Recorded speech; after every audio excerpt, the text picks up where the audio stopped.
नमस्कार दर्शक बंधु मु स्वस्तिक मिश्रा आज मुझे एक कविता शुणा जाऊँगी। मो कवितार शीर्षक होची बसंत भावना। कवितार कवि होती श्री लक्ष्मीधर मिश्र मो जेजेबापा। आसतु शुणा कविता बसंत भावना।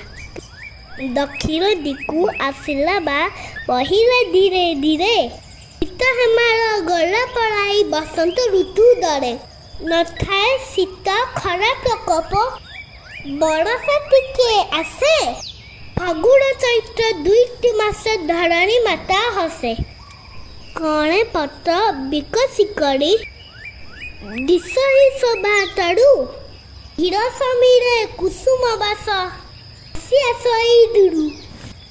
गाईरे पिक डाकिले सुक मधुप कले गान संगीतमय हेले धरणी उल्लास हेला मन फागुन मासे दोड़ जातरा देखती नर नारी रंग खेल खुशी मनरे मारती पिचकारी चैत्र मासे दंड जातरे गाँ उछुड़ी उठे पारंती पर्व पार्वण लोके एकठी होई पिठे कृषक कूल होइले खुशी रवि अमर करी करंती आस नुआ बरस देउ आनंद भरी सबुरी हित साधे बसंत तेणु ऋतुंक राजा उठाए हस सबुरी मुखे सुखी हुआ प्रजा।